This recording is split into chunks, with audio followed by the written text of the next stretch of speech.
If you have said to yourself, I should write that, or if someone has said to you, you should write that, then I'm talking to you because you need to write. And that's why you're tuned in to Why Write.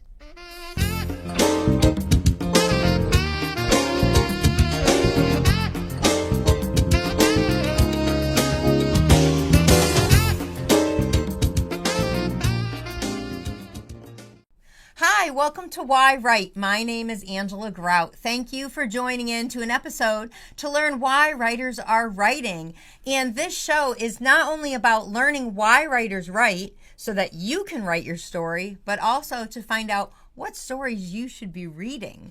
So I hope that you are subscribing to our show on YouTube and that you are supporting all of the local authors that I have on this program. And today I do have a very local author because I am here in Agawam, Massachusetts, and I have Marty Balboni here. And he not only has written a book called The Opera on King Street, which is a nonfiction autobiography, and we're going to talk to him about that, but he contributes as a writer for theater reviews. He writes articles on historical moments of the past for local newspapers. And, you know, he's a prolific writer. We get to read him in our local paper every week.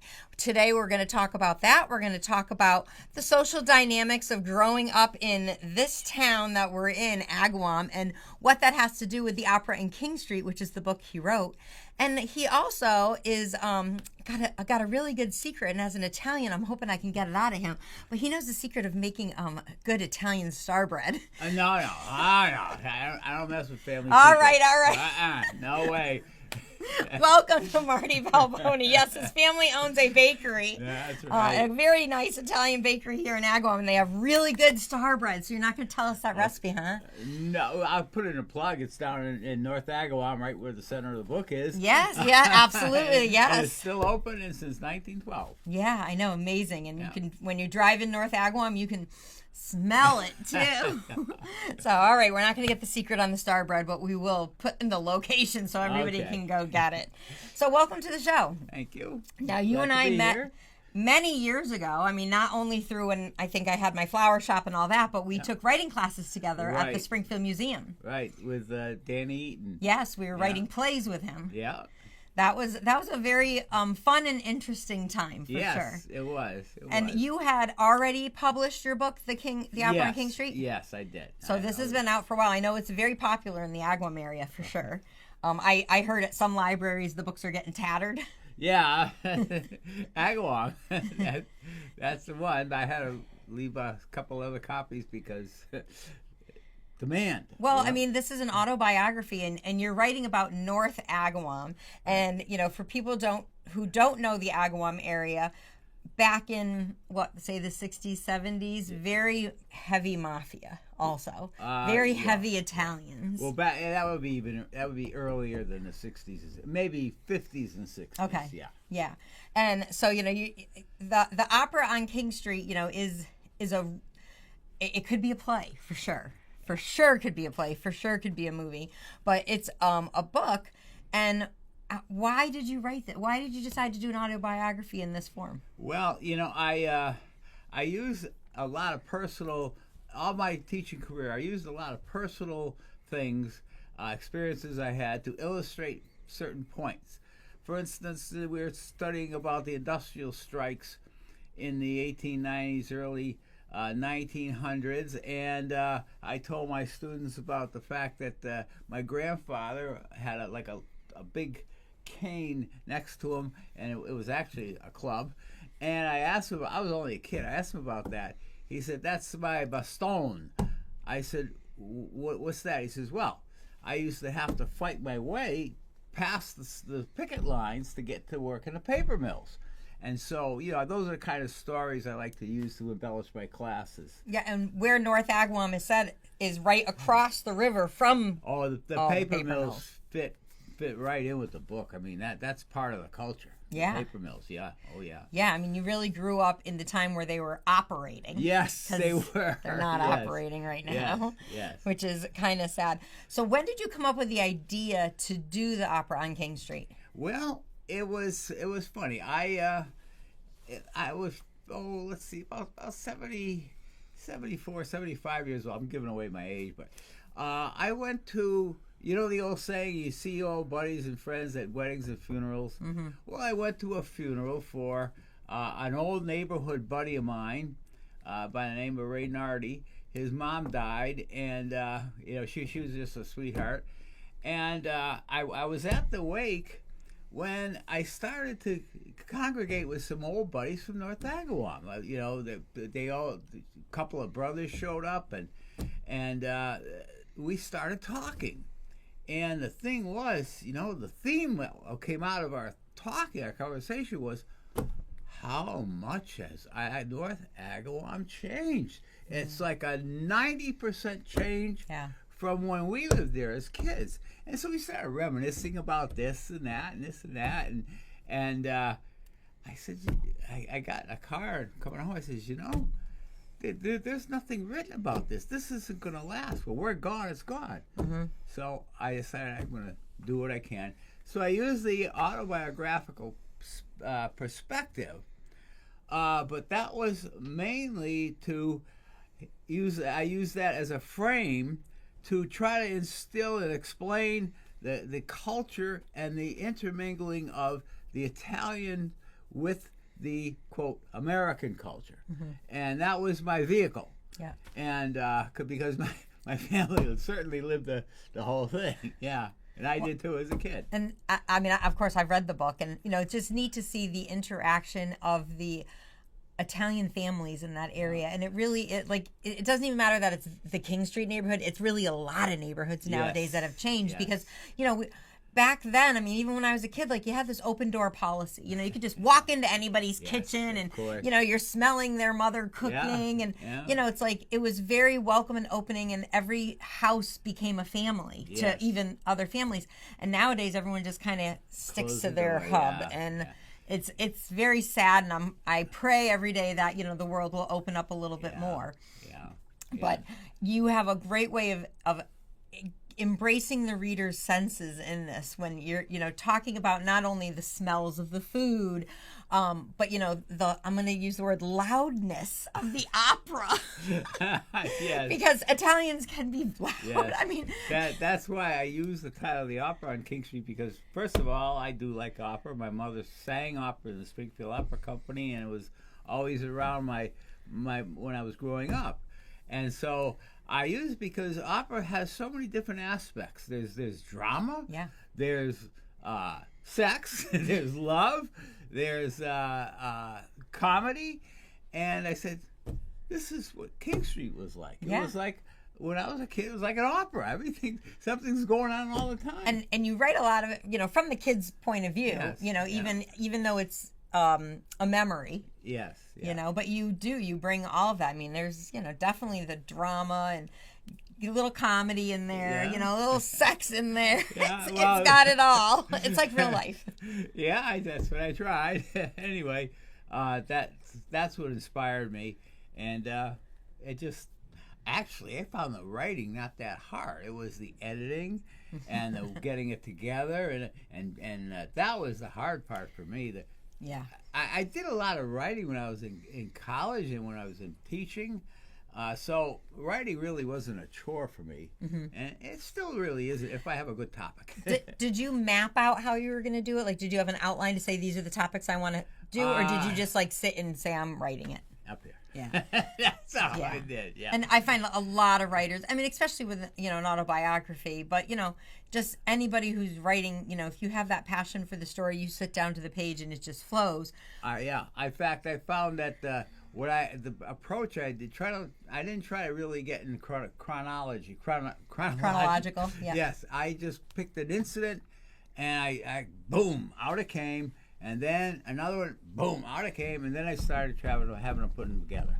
Yeah, put them together. Which then does get into, okay, writers, are you writing? Because everyone's like, how do you write a book? Well, you sit down and you write. Yes. But how do you get a book out into the public and published? Yeah. Then you're taking all these stories and, editing isn't just spell correcting and making sure your punctuation, I mean, that's part of it, but it is about rearranging the stories and how the order you're going to tell it in the book. Right. Yeah. And you did all that editing yourself. Yeah, that was And then the proofreading part, Well, you have a good assistant, and he's I have pointing an to excellent off camera. assistant to my beautiful bride over there. She was my assistant and everything. And again, people will say to me, "How do you find an editor? How do you find someone to proofread your book?" And I say, find someone that you trust. Yeah.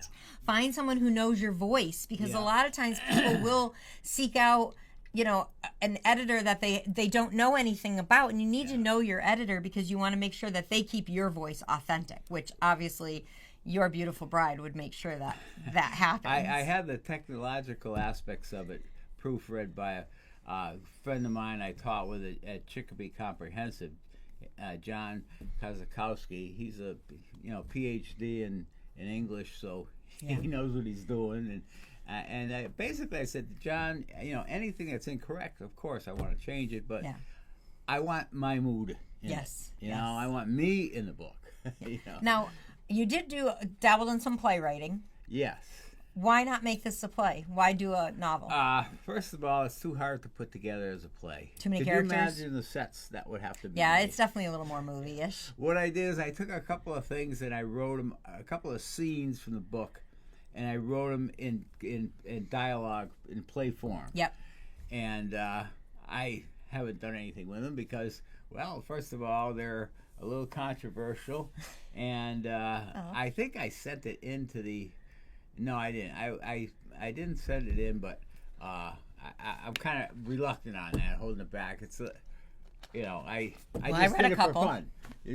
Did you read yeah. it, the one about my father fighting with the twins? Yes, with the twins. And the thing is, like, a lot of times, like, especially on a stage, a good setting is to have the story told, like, in a kitchen or in a bar, because even though you're talking about something that happened outside the bar, when someone comes back and reports, "Hey, did you hear what happened in the parking lot last night?" And then it gets animated with that, and you definitely do a good job doing that for sure. Yeah. Now, where did you publish the book through? Digipod. Mm-hmm. Yeah. And did they do the formatting for you, or did you have to do your own formatting and get your own? They did the front cover, back cover, and the chapters, but I just sent them in from off the computer and. Yeah, and a lot of people are doing that nowadays. Yeah. Now, you did talk about you were a teacher. You've done a lot of writing. You enjoy writing. How did you get involved in writing for newspapers? Well, let's see. A couple of people said, well, you should. The Agawam News did a review of my book, and they did kind of a review of me. So I said, well, that'd be a good source. But for some reason, the Agawam News wasn't that responsive to what I asked. But the West Springfield, Tom Colburn, he was, Tom Colburn. Sure. We'll publish it. It might take him a couple of weeks. Yep. Because his paper has the honor rolls. Yes. Well, they have stuff they have to get out that's in timely manner. Yeah. Your pieces, because they're kind of reflective of the past, kind of can get put anywhere. And we've actually had their reporter Abby Taylor on the show earlier, and so we've talked about his newspaper and how she reports on current events. Yeah. But you're sharing things that have happened 30, 40, 50 years ago, and it's such a the way you write them, it's very interesting for someone like me who didn't live in that time to learn that history. And because of the way North Agawam is set, it's right on the line of West Springfield. Right. And the Italian community extends into West Springfield. There's the tracks, the railroad tracks of the river are the border, but the whole West Springfield, the Merrick, actually that's where the first bakery was established by my grand uncle. And it was in the Merrick section of West Springfield. Oh, interesting. And when my grandfather came over, they were working together. They said, "Well, we don't really have enough business for to raise two families with." So my grandfather came over here to Agawam on King Street, and it was a barn. And he installed one of those old-fashioned brick ovens, and that's where his business. And they divided it at the railroad tracks. Okay. One side of the railroad tracks was Agawam, my grandfather. The other side of the railroad tracks was But the bakery in West Springfield no longer is there. Right. Because what happened was they took the land, the city or the state took the land that the bakery was on to make the the exit and the entry ramp onto Riverdale Road, onto Route 5. Route 5, yeah. So they took they bought, of course, they bought them out. Like an eminent domain, whatever that is that they bought them out. They gave him a decent price back then, and he came to work for my grandfather. Nice. Until, he passed or retired and passed away. Yeah. Yeah. Well, and North Agawam, as much as it's changed over the years, it's still like a little niche community. Yeah. And the Balboni Bakery is still in that niche of that old-fashioned Italian, like, in a barn kind of behind a house to get to, which is really neat. So I have the honor that you've even written reviews for some of the plays that I've produced or worked on, which is great. Thank you. Yeah. I've written. I only did one play review of The Majestic so far this year. The year before this, I wrote. I reviewed every play for the West Springfield Record. Yeah. And then I send in my period piece every now and then when, like the last one I sent was what it was like going first day of school back our time versus first day of school now. Oh gosh, we used to get pencil boxes and coloring books. The kids today get laptops. Yeah. So it's quite a difference. Your parents were like stressing about the pencil box they were going to buy, and now it's like, oh gosh, you want an Apple or a Mac or. Yeah, right. Yeah, times really, really have changed. So, what's your favorite part about writing? Do you love the deadlines? No. My favorite part is when I come up with an idea. When it's done. No. Actually, I come up with an idea to write about, and I write the whole thing in my head first. Yeah. And getting it from there to the computer and paper is the enjoyable part. Okay. Getting it out of me. Yeah. And sometimes I can sit down. You can ask my wife. I can sit down for 2-3 hours straight and write, and do nothing but a cup of coffee. But I want to get that. Now, do you handwrite? No. So you're typing into the computer. Yeah. So you're very savvy in this 21st century. Oh yeah. Well, my wife's the one that's savvy. She taught business subjects, and she went from hand manual computers to electric computers to electric processors to. So she came up with the technology for her teaching career. Wow, I think you should write a book about her. I don't know. She demand royalties, Well, that's okay. I think she's deserved them for sure. Yeah. So, doing the opera on King Street, I mean, we talked about how it came about because it's your life. Yeah. And, why did you want to share this so much with the community and not just keep it as like, a family story?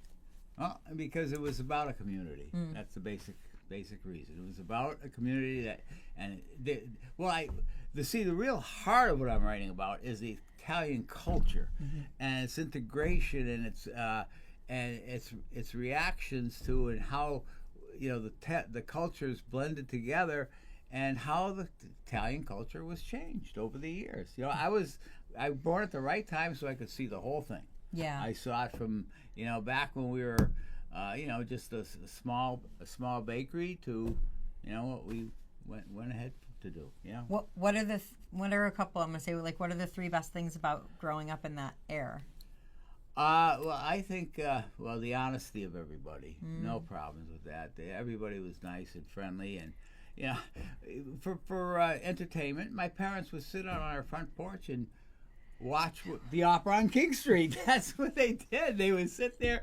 My father would sit there eating his ice cream because he worked in front of an oven all day, so his dessert was a half a cantaloupe filled with ice cream. Ooh, that sounds delicious. And he'd sit on his porch and eat that and watch the opera take place. Yeah. No, and it's true. And nowadays we all just watch the opera take place on social media. Yeah. Which they don't even have porches anymore. I mean, I have a porch, so I am very.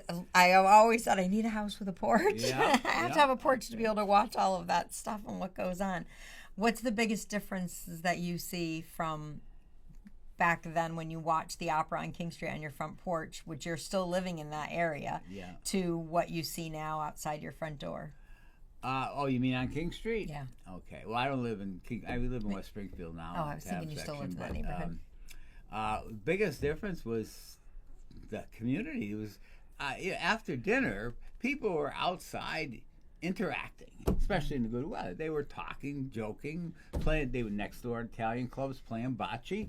They were at one of the many restaurants / bars. There was Tinty's, there was Silver Star, there was Betty's in the Patch, there was Stella's, and even for high class, the Federal Hill Club. Yeah. And that the Federal Hill Club is like on the outer bounds of North Agawam. But North Agawam restaurants were they were famous. People who would come to Starleton, actresses and actors that come to Starleton or other places, famous sports figures, they go to Betty's in the Patch for dinner. They wouldn't go to any, that's where they went because they got the best food there. And now that we've talked about Betty's in the Patch, that was actually a very well-known restaurant in this area. Yeah. It's not here anymore, but Danny Eaton from the Majestic Theater actually wrote a play about it, which you did a review for. Right. He kind of, consulted me on the play about certain things. Yeah. Yeah, that's got to be interesting to do a review on a play on a place that you not only knew about but frequented, and then trying to, and I know he turned it a little bit into a fictional story. Yeah. But it still gives the history, of that restaurant and things like that. And, being able to keep things authentic in any kind of story takes research. And you wrote this, how many years ago? Well, how many? You said you were on 78.5, so you're talking about when you were, a child. Did you have to do research for this book? Well, the only research I really besides did what's was in your head. interviewing people. I was back at those days. I had 2 elderly aunts and an elderly uncle who were just fountains of information, and they gave me a lot. And then of course there were my friends that I was still in touch with that I talked with, and collaborate your stories, make sure that you remembered it as well as they remember it. Yeah.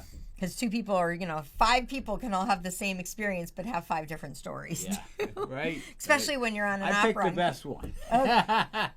And you did, and it's loud and it's entertaining, and to try to get all of that into one book is a lot for any author to do, especially when some people think autobiography has to be in chronological order, and like you said, you didn't do chronological order. No, that's why I would never be able. I don't think I would ever be able to put it into a play form. Although I love writing, script writing, but I just couldn't do it. That's too diverse.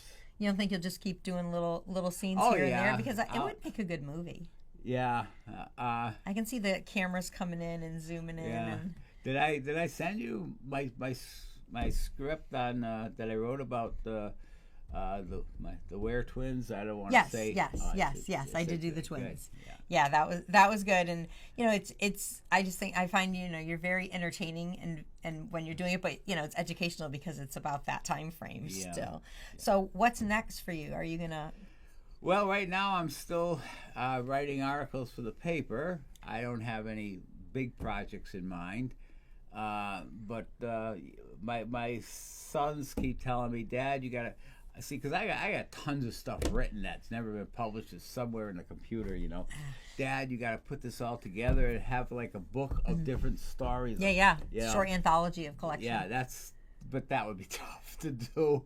I think I'll let my children take care of that. That would be kind of let me leave you this messy the messy pile. You put it together. Well, and it is. I have so many. I have my file of story starts for things. Then I have stories I've written in my computer.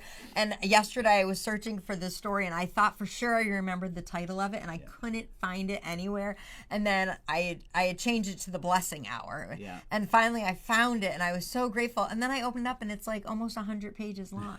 And I'm like, to have something written like that from 2017. Yes. And I'm like, all right, it's time. I'm feeling like how you're leaving your kids, but like I don't want to leave all this unfinished work. So now going through to say, what is worthy of putting out there, and what is just what was maybe practice for me to do at my own time, and Well, I just have to take a second to give a special thanks to my editor, Susan Fixler. She actually lives in Texas, and her daughter and my son are husband and wife. Oh. and nice. She's a retired English teacher. Nice. And so I send her a lot of my scripts, and she writes in the comments and what I did wrong, and to say, because she's not a what you did wrong, what needs to be corrected. Yes, and sometimes some of her corrections, she gives me explanations that, oh, really? Okay, well, what did you say I should do when I write it in? Well, you know? and that is the thing with editors. Yeah. That's why you need to trust them, because you don't want like I said, you don't want your voice to change, but you do want the story to be authentic.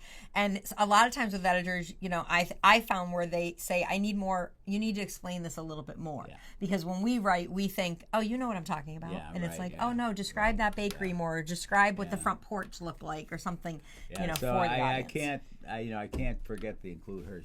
She's so great. Yeah. That's awesome. All right. Well, does she do editing professionally for people? Like, I don't think. Should we add formally. her link in? Huh? Should we add her link in, and people can reach out to her? Looking for another editor. Well, if this could be somehow broadcast in Texas, it'd be great for Well, her. you know what? Let's reach out to her, and we're going to make that happen. Oh, okay. Let's do that. I can figure a way to make that happen. Plus, it'll be on YouTube, so you can definitely share it on YouTube, Apple, Amazon, Spotify. Wait. I don't know if she want that. I just because her husband is a retired pediatric cardiologist. Oh wow! Brilliant, awesome. Wonderful man, and they're retired. I don't want them to have their disturbed about it. So they could see this. Okay, we can do that. So where can the audience get your book? How do they reach out to you? For me. Okay. I've got, I had to get another printing. That's my fourth printing. Wow. And I still have plenty left.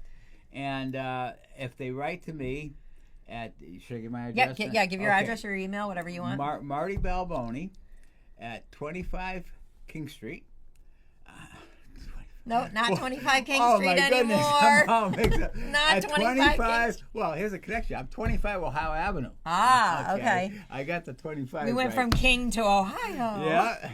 And at West Springfield, Mass. 11089. And if they, just write, tell me they're interested in the book. And it's $20. If I have to mail it, it's $23. Okay, $23 autograph copy. Autograph copy. And I love it because this is the old-fashioned way that writers work. You just write a letter, write a fan letter. Yeah, someday it'll be worth a lot of money. It will. I'm going to put the address right in the link so that people will have that, which will be great. Great. We'll make sure we do the 25 Ohio Avenue. But you can read about King A Street. little bit? Sure. The cover is the old house that in Italy. That when we went to Italy, we actually went in this house. This is where my grandparents were from. Oh. And a friend of mine, Phil Araldi, he's an artist, and I had a couple of pictures. One was this house with an old junk car in front of it, and another was, there was bushes and stuff. So I said, Phil, can you paint this for me without the car? Well, and he did. See, he did a couple of other illustrations in here. Very nice. That's where that is from.